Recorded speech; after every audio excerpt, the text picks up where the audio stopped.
Right. So I got this going. I actually am recording this morning because I was like taking it off of YouTube and putting it onto, taking it off of Facebook and putting it onto YouTube. So I set this up this morning. So we're doing this two ways. All right. So I'm doing pretty good. It's kind of chilly this morning. Kaya, hey, my Kaya. I'm so glad you made it for this one. How is everybody? How y'all doing? How y'all feeling? Hey, Kayla. I'm just giving it a minute for everybody to come on in. I know it's kind of early on a Sunday. Listen, I am trying to make our training lives every Sunday at 11. Okay? So that's what we're doing. So while I'm waiting for folks to come in, let me go ahead and just kind of give y'all the rundown. Me and the mods got together because we was kind of overlapping each other a little bit. I'm just gonna tell you, we was kind of overlapping each other a bit with the stuff, the things that we were wanting to do. It's funny because that is how spirit works. Okay. Oh, hold on. I lit my incense and then I just let it keep going. Okay. That's how spirit works, though. Spirit will give those messages to multiple people. I've had people come and they get a reading from me, and then they go to Kalima, she's in our group. She may be on possibly. Or they'll go to her and then they come to me. And the same has happened with other readers. I'm just using her as an example because it's happened very recently with her. But they'll come and they will get the reading. And I don't know if it's expecting a different result or if it's just, just wanting to kind of get that follow up from another person, but they get the same information. And I have people that be like, oh my God, that's so crazy. Y'all said the exact same thing. I think we had at least one time where we even pulled the exact same cards, the exact same spread comes out. But Spirit speaks, okay? So Spirit has been speaking with some of the topics that we've been touching on. And I was planning to move the training in here, but we didn't all like really discuss it in any detail in the background. But the topic for this month is shadow work. And Kali put up the post about the shadow work.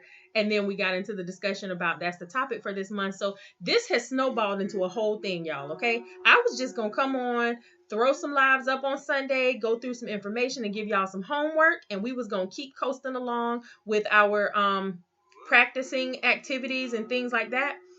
But then, now that the mods are wanting to do some lives, I'm so thankful because I think it's so important that so much information is shared from different perspectives and different experiences. Y'all hear me say this a lot. I can't be everything for everybody. I don't want to do that. That's a lot of responsibility. So I am so glad that Kali is doing lives. I am glad that other people, some of our other mods are going to be coming out of the woodwork. We have some things planned. We sat down the other night after this and had a whole discussion. Y'all, where's my calendar book? Oh, it's across the room. I literally took out the calendar because we had so many things coming out, so many so y'all are in for some treats, okay? So I'm doing these lives on Sundays, but you're going to hear from the mods on Wednesdays, okay? And sometimes a mod is going to come on with me. Yami and Brandy will both be coming on with me at some point this month on Sundays. You guys are going to hear from Kali on Wednesday. She has some special things, some special techniques and methods in store for you. And you're going to hear a mixture of things because it's going to be a mixture of sharing different methods and techniques. But also you're going to get some personal perspectives and personal stories. Hey, Cherie. Hey, Margaret. So this is going to be be ready. Okay. Just get ready. So let's talk. Let's get into this because I do have a session at 12, so I want to make sure I have a chance to get this all out. And y'all are going to see me kind of look to the side a little bit because I did do notes. I did, trying to keep myself on track and keep my rambles to a minimum. Y'all know how I can be. Hey, May. Good morning. Latisa, Grand Rising sis, what's up? No, you're not late. We just getting started. We are just getting started. We were talking about all of the upcomings for the month.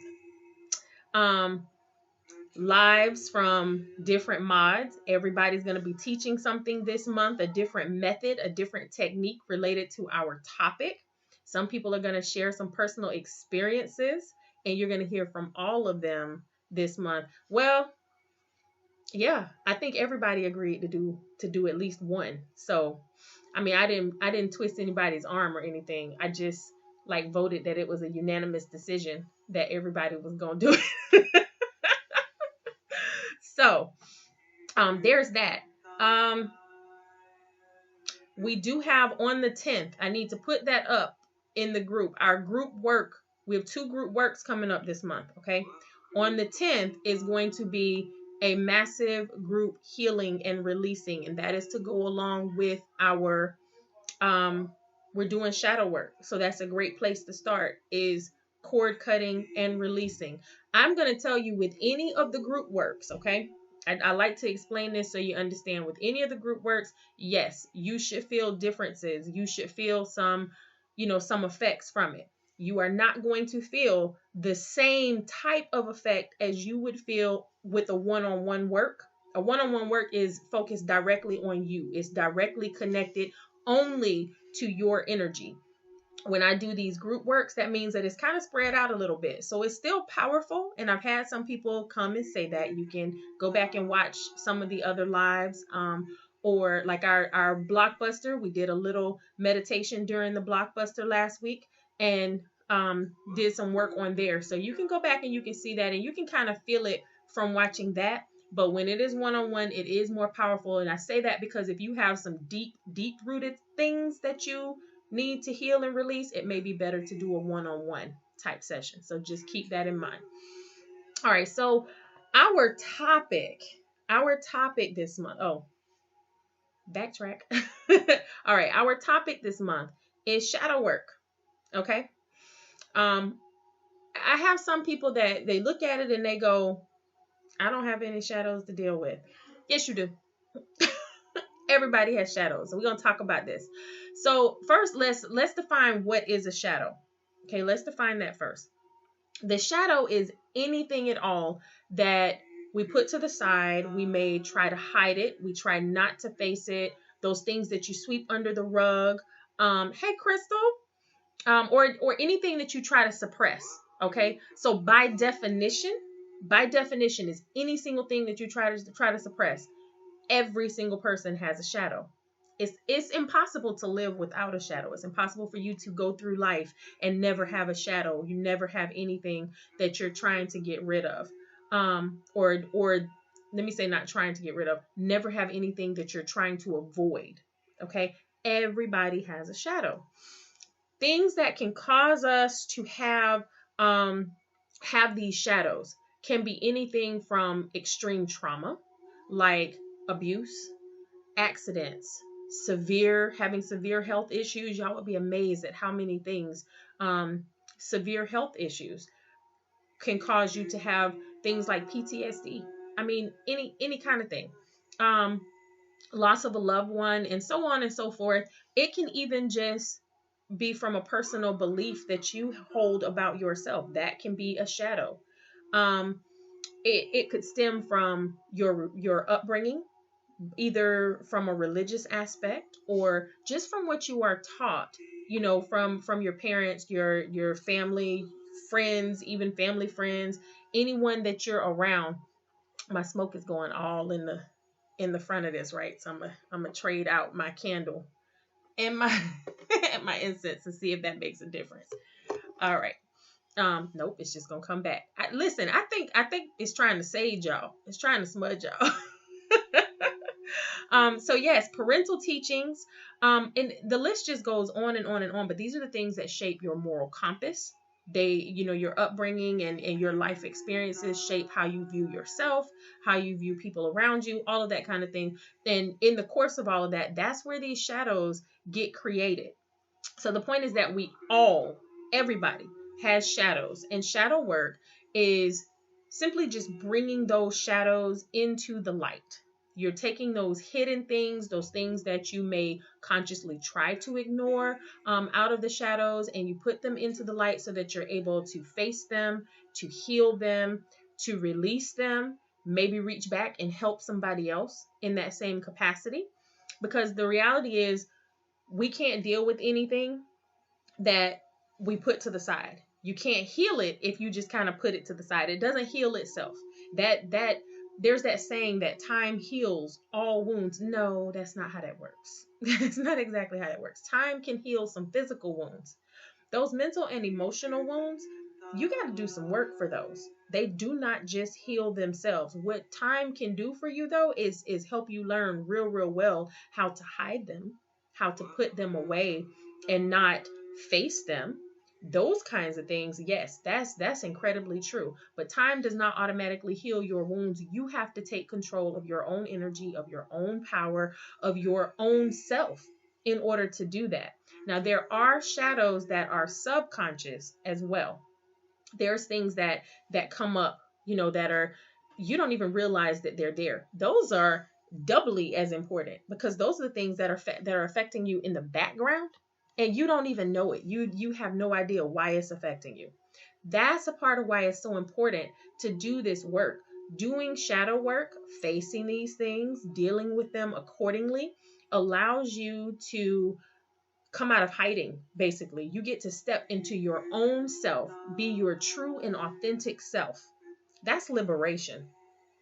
That is freedom. You literally find freedom in doing this type of work with your own self.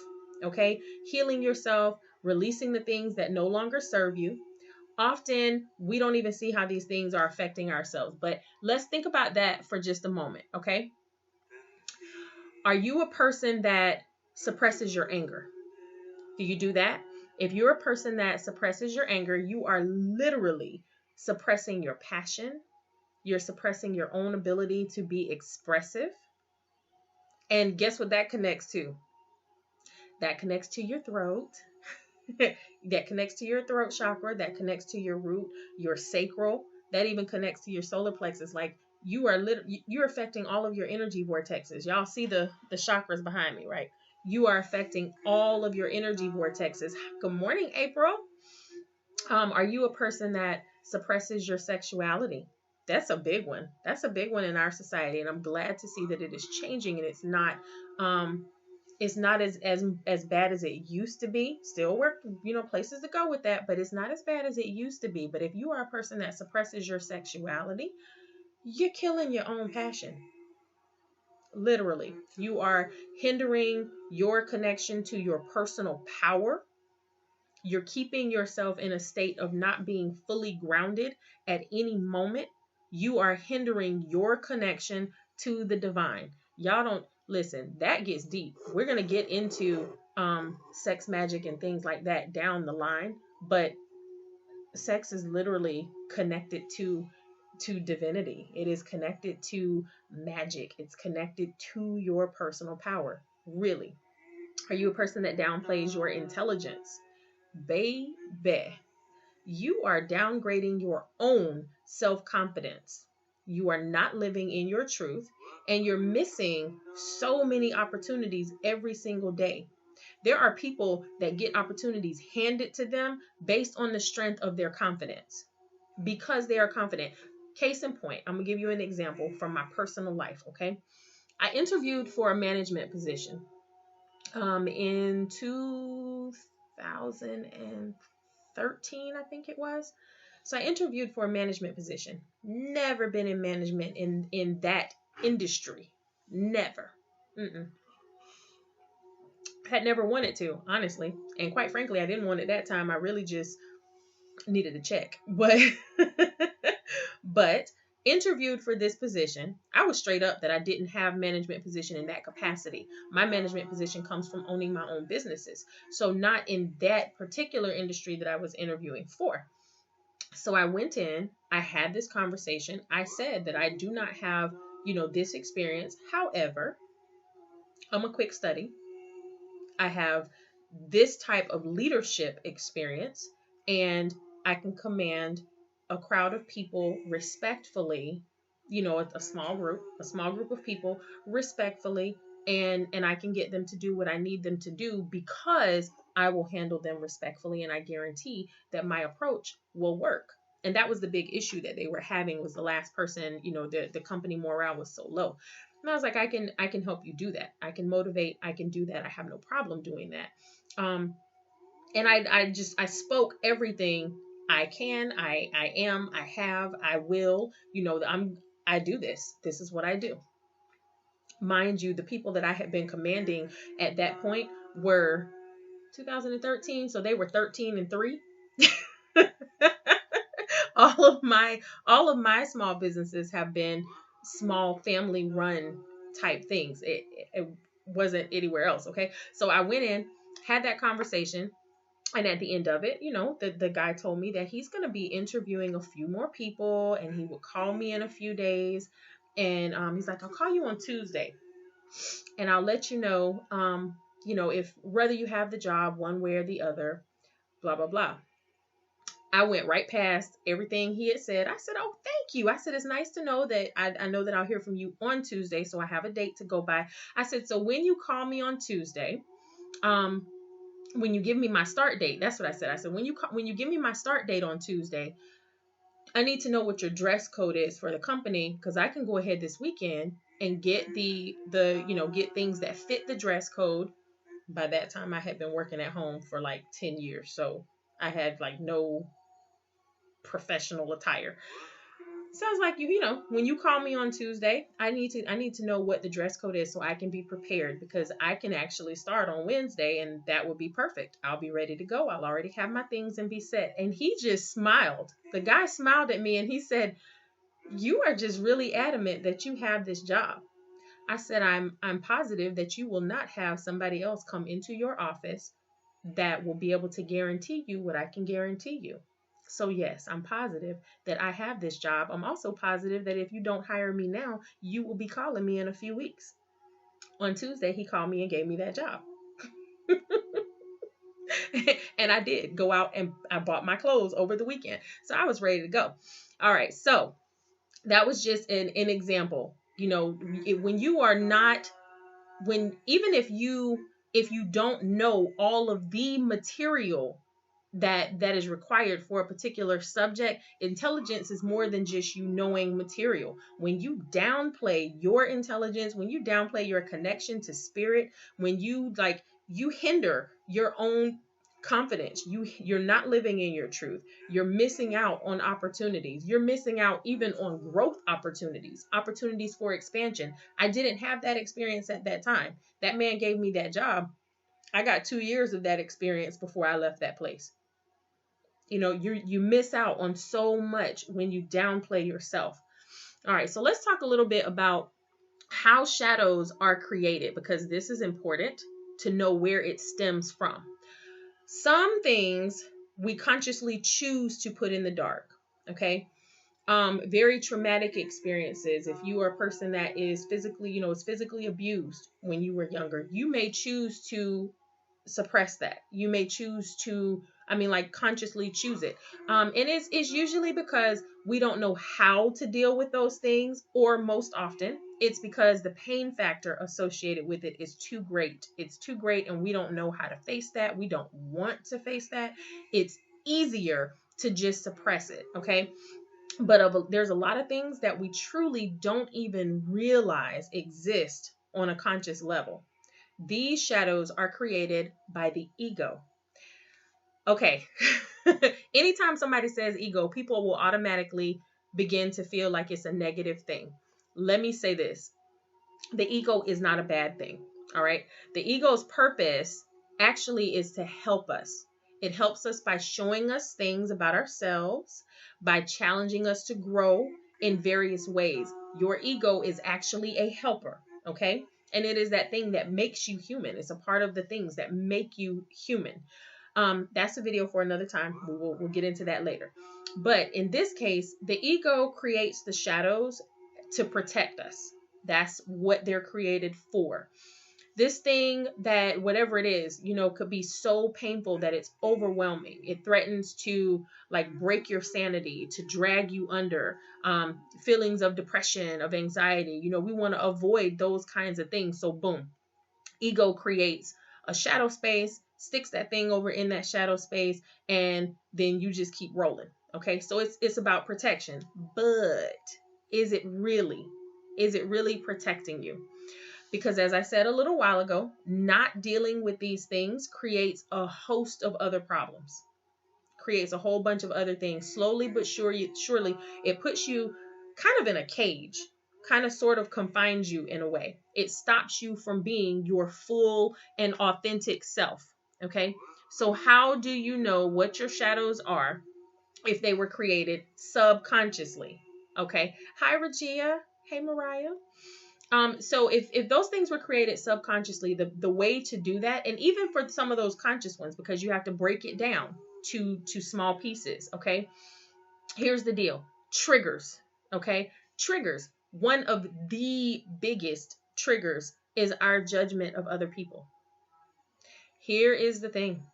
Most of the time, and some people not gonna like it when I say it, but this is just the reality. Most of the time, when something about another person really just bugs the hell out of you, and that person isn't even doing anything to you, they're not bothering you in any way, they're not touching you, they're not even speaking to you, but just something about them just really rubs you the wrong way. Now, you got triggers that comes from people that you talk to and interact with on a regular basis. That's true. But when you notice those things about other people that you just really cannot stand, it just gets on your very last nerve. That's a trigger. That's pointing out something about you. I know that we've all heard that at some point. The things that we hate about another person mirror something that we need to fix in ourselves. Okay, so for example, a person that is really loud, and I'm going to say theatrical, we'd call them dramatic. When you have a person that is that way, for some people, for me, it's amusing. I love to see people that way. I do. Even if it is, them being very sad or being very, very angry. I don't want to see anybody hurt anybody, but I like to see people embrace their emotions. Why? Because that person is being expressive. They feel free. They feel confident. They are connected to themselves enough that they know that whatever they feel is valid. Nobody else has to validate it. They know that they are free to express themselves. They're free to just be themselves. That is that person embracing their authentic emotions and their authentic feelings. Do you know how many adults walk around and outside of the basic emotions that we are taught in grade school? A lot of people can't even identify how they feel, like with a name. They can't name how they feel. That really happens, and if you really think about it, that's crazy. Right? Okay. So maybe that person being so theatrical, maybe it's triggering a thing within you that maybe you were taught that you couldn't express yourself. Maybe you were taught that you need to tone that down. Maybe you were taught that, that it's not okay to be angry. That's not the proper way to respond. It's not okay for you to, tell people these types of feelings. You have to say it in a certain way. You have to use certain wording, use tact. Okay. You have to be respectful. You have to say things politely, especially women. We get told you got to be ladylike. That's not very ladylike. Okay. That kind of thing. I'll tell you one that I heard often from my own childhood. Dancing. Hunty. Don't be around here gyrating your hips and looking like you having sex on the dance floor. Yeah, real true story. That was an absolute statement. Okay. But in truth, most cultures dance in seductive and provocative ways. In a lot of traditions, that's just what it is. Here, most often I hear it here, and there's some other places. I've talked to people from other places that have that. We're conditioned to believe that That's bad because that falls under the sex taboo. We don't talk about that. You don't do that. You don't no. You can't do that. Oh, ooh, Michaela, girl, don't do that. You being too sexual, okay? But the truth in truth in this culture, we sexualize a lot of things that, you know, oftentimes it's not even about that. They are just being, moving. You're responding to the rhythms, you're responding to the beats, you're doing what you do, and you let your body do what you do. The way that we are conditioned to see things, that influences how we react to these things. So we sexualize things, okay? We do that. It doesn't even have to be about that, okay? Quite frankly, y'all think I'm playing. I'm finna take me a class and learn how to swing a stripper pole. Yeah, I'm not even kidding. And I don't care who judge it. How about that? All right. But perhaps it really, really bothers you, or perhaps it really, really bothers the person that taught it to you that way. Maybe it bothers them because they don't feel free to express themselves.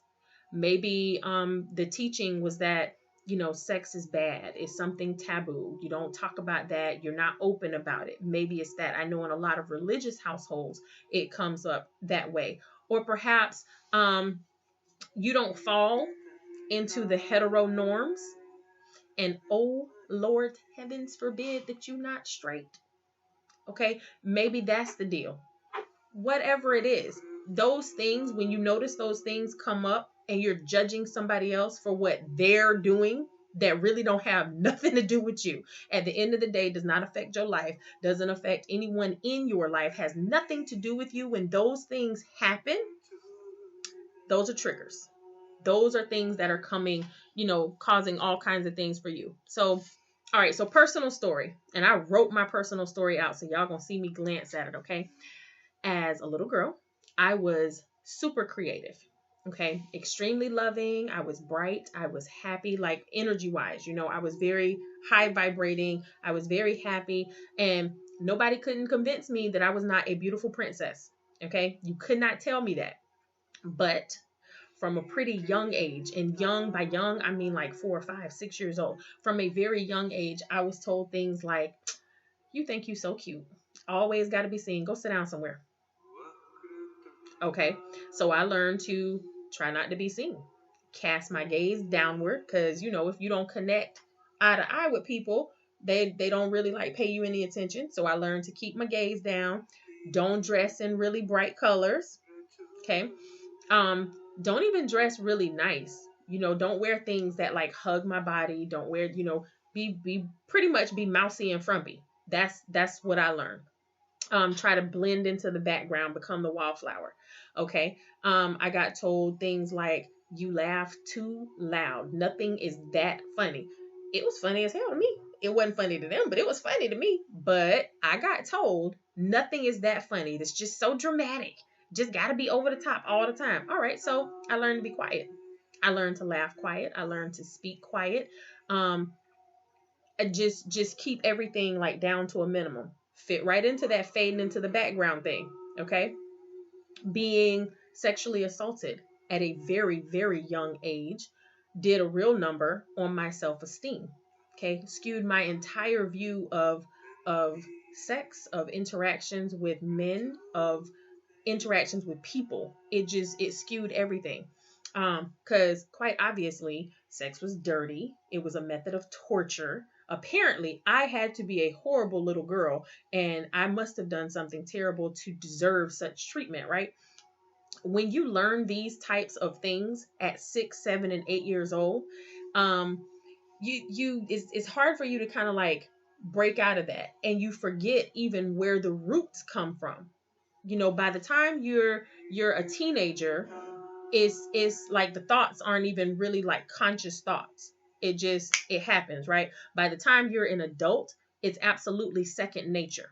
You just do these things. You behave in this way, and you do these things, and you downplay yourself and shrink yourself to fit into these spaces because it's what feels most familiar, not natural, familiar to you.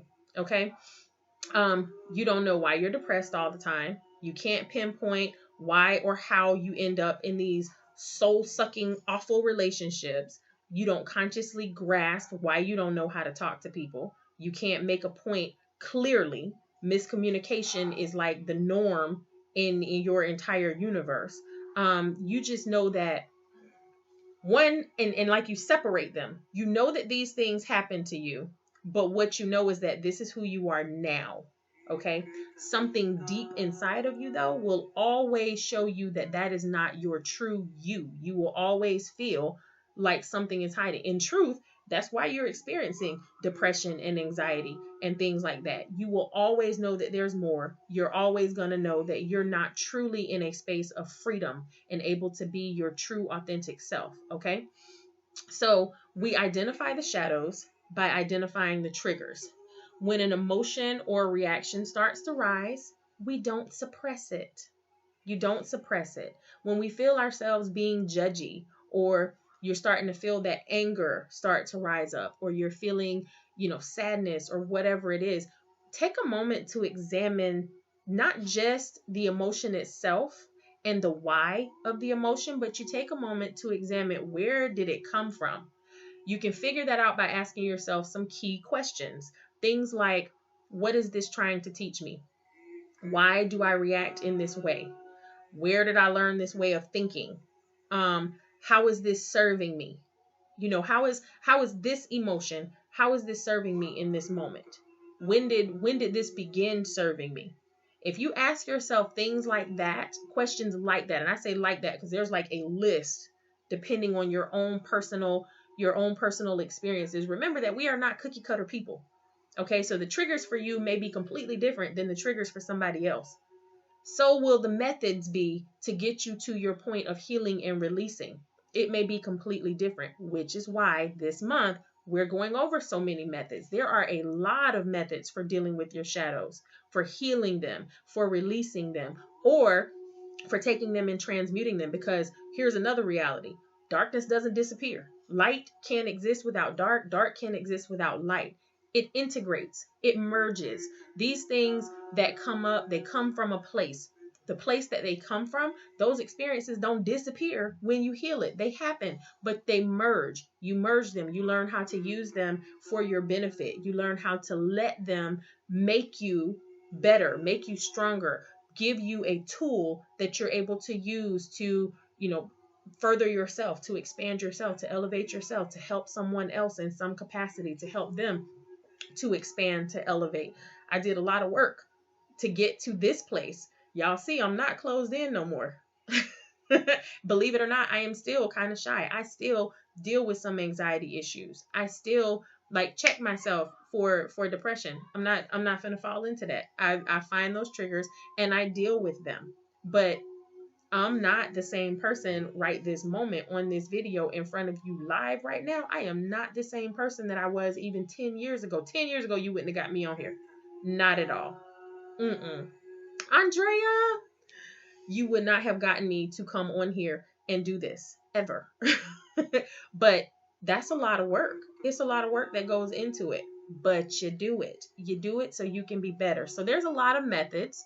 You can even replace some of your reactions to help you with doing things. Things like breath work, meditations, EFT tapping, journaling, hypnosis, spiritual coaching, reparenting your inner child. That's a huge one. Reparenting your inner child is a big one that helps a lot of people. So we're going to talk about all of these different kinds of methods over the course of this month. This is not a thing that we can give out all of the methods all in one day. We would be here for probably 3 days just going over all of these things. So we're going to break this up and you're going to get a lot of this over the year. We're going to talk about, over the month. So we're going to talk about this. But before we go into all of those details, I want to start building everybody up. There is a method to my madness, guys. I promise there's a method to my madness. Shadow work is important for you to be able to truly connect and truly grow on your spiritual path. It is important because you can never fully connect to your own personal divine power and energy if you are hiding all of these things. You have to be able to be fully and truly, authentically yourself in order to really, really feel that connection and really be able to wield it and work with it. Okay. So that's the goal here. Getting this healing in, right? Okay. So before you do that, this is my personal opinion. If you don't want to do it, you don't have to do it, but I'm going to tell you, everything is about frequency. We've talked about that before. So I believe in building yourself up before you come way down. Okay. So I start you off with things like gratitude, affirmations, meditation. Anybody that's come to me for spiritual coaching, for trauma release coaching, for even transformation coaching, you know that I give you those assignments first. That's the very first one that you get after your initial, at the end of the initial intake meeting that we have. That's the first thing you get. Gratitude statements, affirmations, and focusing on meditation. Let me start with meditation. We have a unit in the group for you to go through to give you different methods for meditation. There is more than one way to meditate. There's a lot of them. They're unlimited. So you start there. Meditation teaches you focus, teaches you how to be in the moment. It is not about you clearing your mind. It gets you into the present moment so that you can focus on that moment at hand. That is highly, highly important when you are dealing with anything, quite honestly. It filters out into every part of your life. You have to be able to focus and keep your thoughts in place. Okay. So that's we go there first, because shadow work is a journey. Okay. Your spiritual path, that's a journey. You want to be able to focus so you get the most benefit out of everything. We do gratitude statements. Gratitude statements are an instant, like, vibration elevator. Okay. It's like, it's instant. It doesn't have to be about the particular thing that you're focused on in that moment. Your gratitude statements could be about any part of your life. Really, it could be about any part of your life. The point is for you to refocus your attention away from anything negative, away from anything that could bring you down. Is to get your attention up to, get your attention focused on all of your blessings, on all of those positive things. Why? Because here's the deal. If you are vibrating, you're vibrating right here. Okay. We want to get you vibrating up here. Because when one of these really hard triggers comes up, when something really rough comes up for you, okay, what happens when you hit something that just really, like, hits you in your heart space, hits you in your gut? It knocks you down some. That's when those feelings of sadness, of loneliness, of depression, anxiety, anger, all of those things start coming, and you start going down. You vibrate down. Okay. If you're vibrating right here and something like that happens and it knocks you down, you're going down here. Okay. The deal is, you want to give yourself some cushion, give yourself some space. And I mean, who doesn't want to vibrate higher? But you want to give yourself some space. So if you're right here, let's get you up here. So when you do come across some of those rough things and they affect you and they knock you down some, okay, it might bring you down to here, but it doesn't take you down here. It doesn't take you out of the game. It doesn't put you so depressed that you can't get out of your bed. It doesn't send you into this crazy anxiety attack that you are feeling like you need to go to the emergency room from. That's why there is a method to my madness, I promise. Gratitude statements, positive affirmations. Your positive affirmations are training your own mind. You are training your own thoughts. Your spirit responds to what you tell it. Okay. So when you've heard so many negative things, even through negative self-talk, when you've heard so many negative things for so long, you have trained yourself to believe all of these negative things about yourself, or you've allowed someone else to train you to believe those things about yourself. See, I did that as a little girl. I didn't realize that's what I was doing, but I took in everything that I was being told. And so I believed all these bad things about myself. Okay. So by stating those affirmations every day, you tell them to you in the mirror, tell them to yourself in the mirror, record yourself saying them and listen to yourself saying them. Do a call and repeat with yourself with that recording. Say them on the recording, let the recording play it back, and you repeat them. Say them out loud. You are retraining your mind to think positive, to think in the most positive of ways about yourself, about your circumstances, about your life. And guess what? These are key things in helping you to be able to be a master manifester. So you're getting all kinds of goodies right now, okay? These things will help you down the line when you're wanting to manifest, when you're wanting to do spell work, when you with your job, when you're wanting a better job, when you're wanting a raise, when you are wanting to teach your children. And by you doing these things, the difference is going to show in you. The difference will show in your energy, and it's going to filter out into everything else. Okay. So this is where we're going to start. Homework this week. I'm going to post the homework separately as well, but I will tell you guys now. Homework this week. Get you a journal. The journal is not for me. The journal is not for you to share with the group. You don't have to do that. You are welcome to share your experiences in the group. I encourage that. Okay. But the journal is for you. Start writing down gratitude statements. Write down your affirmations. Okay. Write down your experiences when you are meditating. And guess what? Journal about your triggers. Something come up and trigger you. Journal. How did that make you feel? Where did that take you? Where do you feel like that came from? How did you handle that situation at that moment? How would you like to be able to handle that situation in the future? All of these things, they help you with your shadow work. They will help you with your journey. Okay? And again, these are assignments that I give to people in coaching. When you come to me for coaching, these are assignments, okay?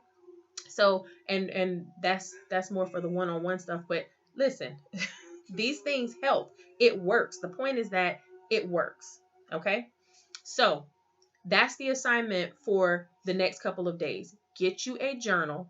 Begin your gratitude statements. Try to say 10 gratitude statements every morning. 10 gratitude statements before your feet even hit the floor in the morning. Try to think of 10 things that you're grateful for.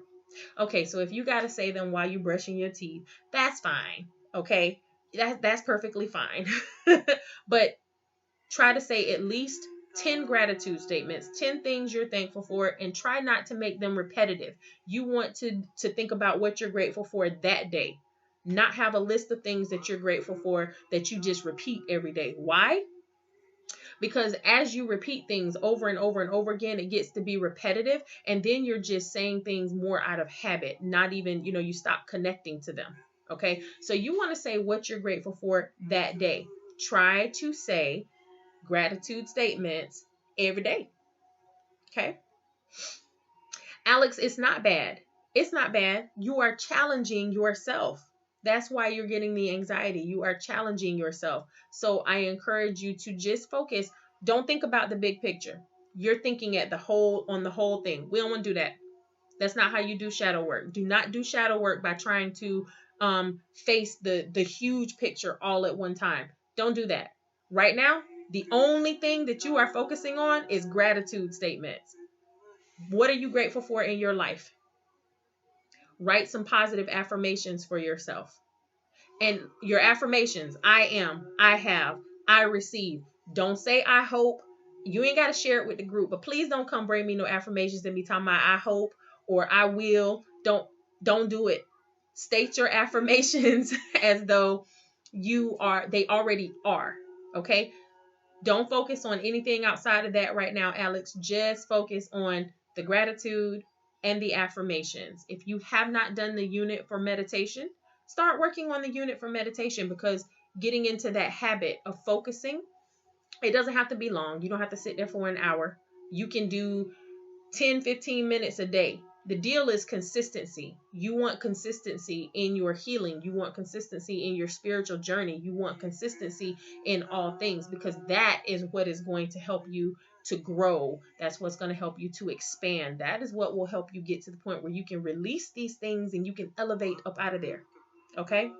So just focus right now on gratitude, on the affirmations, and just on carving out 10, 15 minutes a day that you can find to meditate in some way. Okay. Look at the unit. The unit will tell you how you can different ways that you can meditate. And even writing in your journal is meditation. Okay.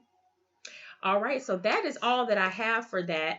I am going to do a few things right now to get some things ready for this week, but I have an appointment to run into. So I am going to go and get on my appointment, and I appreciate you all for joining in today. I'll be back on Tuesday for Tarot Tuesday, but for a talk like this, I will do this again next Sunday. But you guys be ready for Kali. Get your journals ready, because you can, get you a composition book or something. You can also take notes, because she's going to give you a method. I'll let her tell you about it, but she's going to give you one of the methods for dealing with shadow work. So look for her on Wednesday. All right. You guys have a beautiful, beautiful rest of the day. With love, Ashe.